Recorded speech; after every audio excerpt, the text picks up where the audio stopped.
अस्सलाम वालेकुम दोस्तों, मेरा नाम है हसीब शफकत और आप देख रहे हैं हसी टीवी।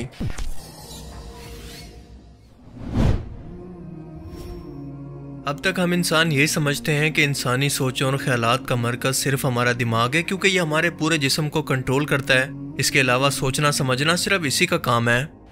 जबकि दूसरी तरफ इंसानी दिल जिस्म का एक ऐसा ऑर्गन है जो कि इंतहाई अहम है, जिसका काम पूरे जिस्म के अंदर खून की सप्लाई को बहाल रखना है, वरना कोई भी एक ऑर्गन ठीक से काम नहीं कर सकता और पूरे जिस्म की मौत वाक़या हो सकती है।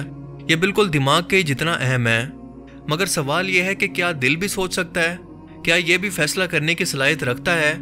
या दिल और दिमाग का आपस के अंदर इंसानी सोचों और फैसला करने के लिए कोई कनेक्शन मौजूद है? अगर मेडिकल साइंस की बात करें तो मेडिकल साइंस इस पर अब तक कोई वजाहत नहीं रखती, बल्कि अब तक रिसर्च कर रही है कि इसके कनेक्शन को जान सके, क्योंकि ये बहुत ही कॉम्प्लिकेटेड है। जबकि कुरान पाक में दर्जनों ऐसी आयात मौजूद हैं जो कि वाज़ेह तौर पर यह बताती हैं कि इंसानी दिल भी सोचता है।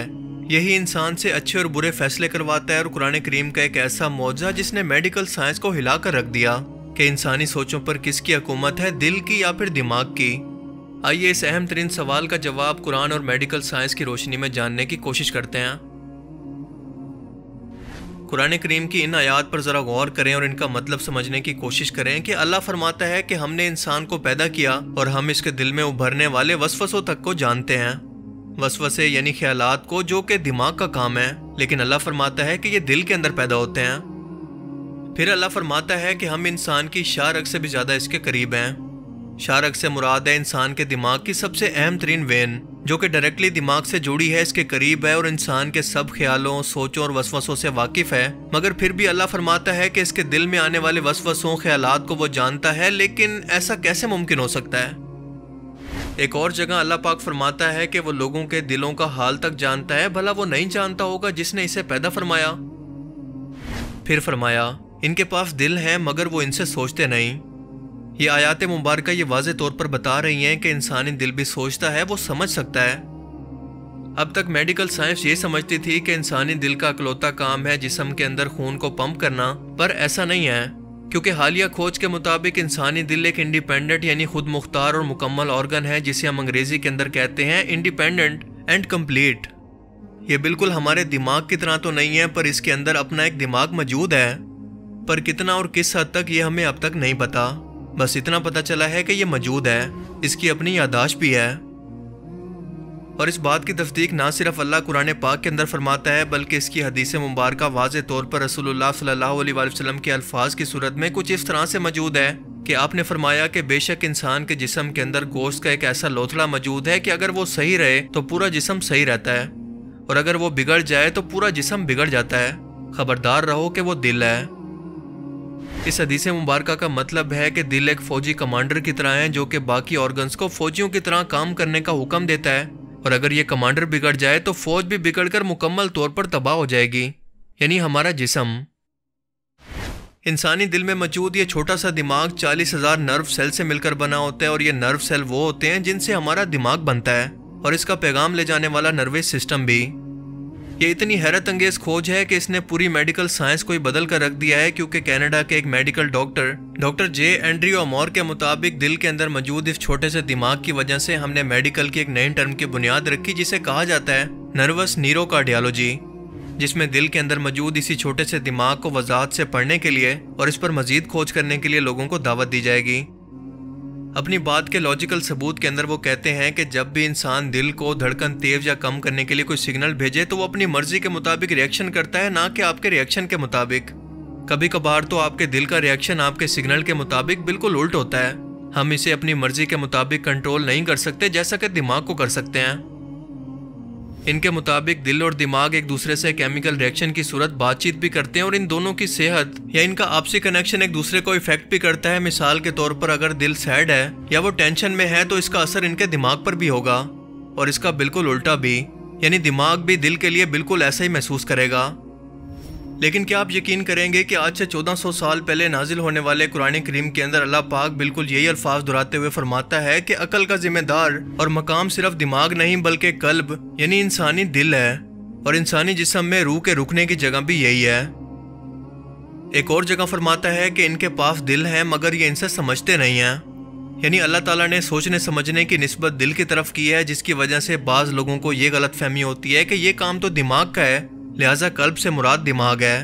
پر ایسا نہیں ہے، کیونکہ سوچنا سمجھنا روحانی طور پر دل کا کام ہے، نہ کہ جسمانی طور پر۔ جسمانی طور پر یہ دماغ کا کام ہے، کیونکہ جب اللہ پاک یہ فرماتا ہے کہ اللہ کے ذکر سے جب بھی انسان غافل ہوتا ہے تو اس کا دل سیاہ ہو جاتا ہے، اور اس کے علاوہ اللہ نے ان کے دلوں پر مہر لگا دی ہے۔ ہم نے ان کو دل دیے پر وہ سوچتے نہیں ہیں۔ ذرا غور کریں کہ یہ سب چیزیں روحانی طور پر ہیں، جسمانی طور پر نہیں، جو اس بات کی طرف اشارہ کرتی ہیں کہ نہ صرف میڈیکلی طور پر بلکہ اصل میں روحانی طور پر دل سوچنے سمجھنے اور فیصلہ کرنے کا کام کرتا ہے، جبکہ دماغ جسمانی طور پر۔ مثال کے طور پر اللہ انسانوں کو یہ دعا سکھاتا ہے کہ میں شیطان کے شر سے اللہ کی پناہ مانگتا ہوں، جو کہ انسانوں کے سینوں میں وسوسے ڈالتا ہے، جنہیں ہم ڈاؤٹس یا شکوک و شبہات کہتے ہیں۔ اب بظاہر تو خواہشات، ڈاؤٹس یعنی شکوک و شبہات تو دماغ کے اندر پیدا ہوتے ہیں، تو اللہ اس کا ذکر دل کے متعلق کیوں کر رہا ہے؟ کیونکہ یہ سب کچھ روحانی طور پر ہوتا ہے، فزیکلی طور پر ہمیں نظر نہیں آتا۔ اور بالکل یہی وجہ ہے کہ ہارٹ ٹرانسپلانٹ یعنی دل کے آرگن کو بدلنے کے باوجود بھی کسی بھی شخص کی پرسنالٹی اور اس کے جذبات بدلتے نہیں ہیں، کیونکہ اس کے جسم کا آرگن بدلا گیا ہے، نہ کہ اس کی روح کو۔ انسان کا کیونکہ دل ہی وسوسوں اور برے خیالات اور گناہوں کا مرکز ہے، اور اسی لیے بچپن کے اندر ہی رسول پاک صلی اللہ علیہ وآلہ وسلم کے سینہ مبارک کو چاک کر کے آپ کے دل مبارک کو باہر نکال کر اسے زمزم سے پانی سے دھونے کے بعد حضرت جبرائیل علیہ السلام نے اسے واپس لگا دیا۔ اللہ کا یہ حکم بنا کسی مفسد کے نہیں تھا، کیونکہ روح انسانی دل کے اندر ایسے پھیلی ہے جیسے گلاب کی پتی کے اندر سرخ رنگ اور کوئلے کے اندر آگ۔ اس روح کا مرکز انسان کا دل ہے، جیسا کہ جسمانی وجود کا مرکز انسان کا دماغ ہے۔